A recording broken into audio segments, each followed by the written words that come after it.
Hello everyone, welcome back. आज की class में हम सीखने वाले हैं इज, एम और आर के यूजेस। इसके पहले मैंने टेंस के फॉर्मूला वाले वीडियो में इज, एम, आर को एक्सप्लेन किया है, बट स्टिल आपने रिक्वेस्ट किया था कि इसके ऊपर एक सेपरेट वीडियो बनाइए। सो गाइज, आज हम इज, एम, आर को डिटेल में समझेंगे और सीखेंगे कि सेंटेंसेस में हमें इन तीनों का यूज कैसे करना है। सो बेसिक रूल है जो आपको याद रखना है। सबसे पहले आपको ये ध्यान में रखना है कि इज, एम, आर ये तीनों हेल्पिंग वर्ब्स हैं और इनका यूज हम प्रेजेंट टेंस में करते हैं। मतलब जब हम कोई ऐसी बात करते हैं जो अभी हो रहा है या अभी के टाइम में सच है। ये तीनों वर्ब्स अलग अलग सब्जेक्ट्स के साथ लगते हैं। और दूसरी बात जो आपको ध्यान में रखनी है कि ऐसे वाक्य जिनके अंत में है, हूँ या हो आए, ऐसे वाक्यों को इंग्लिश में बोलने के लिए हम इज, एम और आर का यूज करते हैं। एग्जाम्पल से समझिए। मैं अच्छा हूँ, आई एम गुड।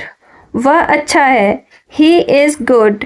तुम बुरे हो, You are bad। अगर आप ध्यान से इन तीनों सेंटेंसेस को देखेंगे तो हमने पहले सेंटेंस में am का यूज किया है, दूसरे सेंटेंस में is का यूज किया है और तीसरे सेंटेंस में are का यूज किया है। तो चलिए इनको डिटेल में समझते हैं। सबसे पहले देख लेते हैं is के यूजेस। तो is का यूज हम he, she, it और नेम्स के साथ में करते हैं। तो he का मतलब होता है वह, जो कि हम मेल यानी कि लड़कों के लिए यूज करते हैं। she का मतलब भी होता है वह, लेकिन ये फीमेल यानी कि लड़कियों के लिए यूज होता है। और इट का मतलब होता है यह, और इसका यूज हम करते हैं नॉन लिविंग थिंग्स जैसे कि table, chair, book, pen etcetera के लिए, वेदर यानी कि मौसम के लिए, और एनिमल्स यानी कि जानवरों के लिए, और नेम्स यानी कि किसी का भी नाम जैसे कि रोहन, रिया, राधा। एग्जाम्पल देखिए, वह अच्छा है। अब इस वाक्य से हमें समझ में आ रहा है ना कि वह जो शब्द आया है यहाँ पर वो एक लड़के के लिए बोला जा रहा है कि वह अच्छा है। तो यहाँ पर हम वह के लिए ही वर्ड का यूज करेंगे और ही के साथ में हम इज का यूज करते हैं।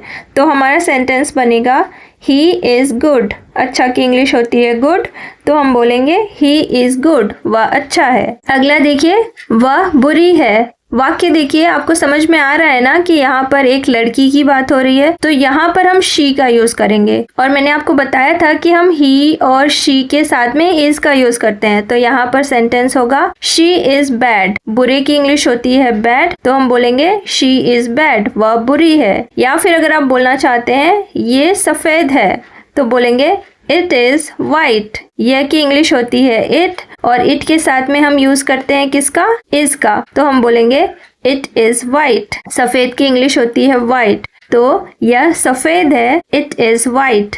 नेक्स्ट एग्जाम्पल देखिए, राहुल गांधी एक नेता है। तो राहुल गांधी क्या है, राहुल गांधी किसी का नाम है ना, तो हम नाम के साथ में भी यूज करते हैं किसका, इज का। तो सेंटेंस बनेगा Rahul Gandhi is a leader. नेता की इंग्लिश होती है लीडर, तो हम बोलेंगे Rahul Gandhi is a leader. तो इन सेंटेंसेस से आपने समझा कि इज का यूज हम ही, शी, इट और नेम्स के साथ में करते हैं। अब चलिए देखते हैं एम का यूज। तो एम का यूज होता है सिर्फ और सिर्फ आई के साथ। आप ऐसा समझ लीजिए कि एम बहुत लॉयल है, एम किसी और के पास नहीं जाता है, वो हमेशा केवल और केवल आई के साथ ही रहता है। अब आई का क्या मतलब होता है, आई का मतलब होता है मैं। तो जहां पर भी वाक्य की शुरुआत में मैं आए और उस वाक्य के लास्ट में हूँ आए, तब हम आई के साथ में हमेशा प्रेजेंट सेंटेंस में एम का यूज करेंगे। एग्जाम्पल से समझिए, मैं यहाँ हूँ। अब इस वाक्य में देखिए, इस वाक्य की शुरुआत में मैं आया है और आखिर में हूँ आया है। और मैंने आपको बताया कि जब भी वाक्य की शुरुआत में मैं और अंत में हूँ आए तो वहां पर हम आई के साथ में एम का यूज करेंगे। तो अब यहाँ तक तो आपको क्लियर हो गया कि हम यहाँ पर आई के साथ में एम का यूज करेंगे। तो यहाँ पर जो हमने सेंटेंस बनाया है वो है आई एम। इसका मतलब निकलता है मैं हूँ, क्योंकि आई का मतलब होता है मैं और एम का मतलब होता है हूँ। बट हमें तो ये बोलना है कि मैं यहाँ हूँ, तो यहाँ पर हम लिखेंगे यहाँ की इंग्लिश हियर। तो हमारा सेंटेंस बनेगा आई एम हियर। मैं यहाँ हूँ, आई एम हियर। गाइज, यहाँ पर मैंने बहुत ही सिंपल, बहुत ही बेसिक तरीके से एम को एक्सप्लेन किया है। आई होप आपको अच्छे से समझ में आ गया होगा।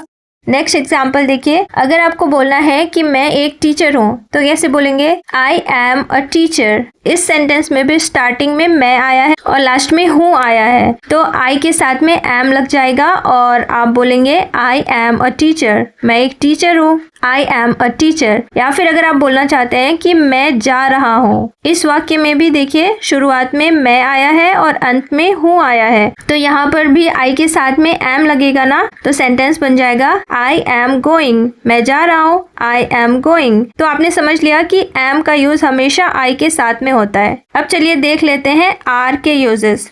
तो आर का यूज हम करते हैं यू, वी और दे के साथ में। तो यू का मतलब होता है तुम, वी का मतलब होता है हम और दे का मतलब होता है वे। इन तीनों के साथ में हम यूज करते हैं किसका, आर का। जैसे कि एग्जाम्पल देखिए, तुम खा रहे हो, तो तुम की इंग्लिश होती है यू और यू के साथ में हम यूज करेंगे आर का, तो बोलेंगे you are eating.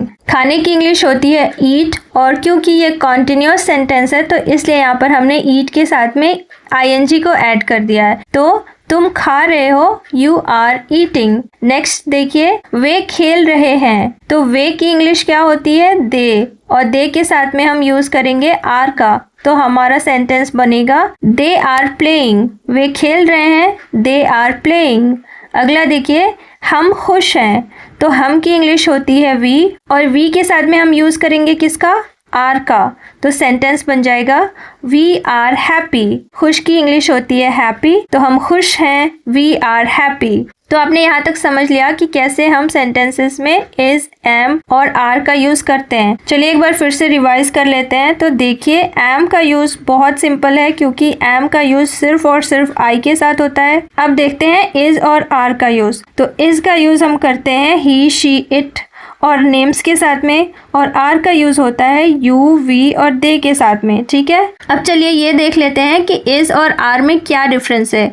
Guys, difference समझना बहुत इंपॉर्टेंट है क्योंकि इसके बिना आपका कॉन्सेप्ट क्लियर नहीं हो पाएगा। तो देखिए, इज का यूज हम तब करते हैं जब हम किसी एक पर्सन या चीज की बात करते हैं, तब वहां पर हम इज का यूज करते हैं, और आर का यूज हम तब करते हैं जब हम एक से ज्यादा पर्सन या चीजों की बात करते हैं, तो वहां पर हम आर का यूज करते हैं। एग्जाम्पल से समझिए, लड़का फुटबॉल खेल रहा है, तो इसको हम इंग्लिश में ऐसे बोलेंगे the boy is playing football. दूसरा एग्जाम्पल देखिए, लड़के फुटबॉल खेल रहे हैं, तो इसको हम इंग्लिश में ऐसे बोलेंगे the boys are playing football. पहले वाले वाक्य में देखिए कहा गया है कि लड़का फुटबॉल खेल रहा है, मतलब एक लड़का है वो फुटबॉल खेल रहा है, तो इसलिए हमने यहाँ पर इज का यूज किया है। और दूसरे सेंटेंस में कहा गया है कि लड़के फुटबॉल खेल रहे हैं, मतलब एक से ज्यादा लड़के हैं जो फुटबॉल खेल रहे हैं, तो इसके लिए यहाँ पर हमने यूज किया है आर का। सो गाइज, आई होप अब आपको क्लियर हो गया होगा कि इज और आर का यूज कैसे और कहाँ होता है। अब अगर आपका कॉन्सेप्ट क्लियर हो गया है तो मैं आपको दो सेंटेंसेस देती हूँ, इनकी इंग्लिश आप कमेंट बॉक्स में लिखिए। तो पहला सेंटेंस है ये मेरी किताब है, और दूसरा सेंटेंस है तुम मेरे दोस्त हो। सो गाइज, आई होप आपको वीडियो पसंद आई होगी, तो वीडियो को लाइक, शेयर एंड सब्सक्राइब जरूर करना। See you in the next one, take care and bye bye.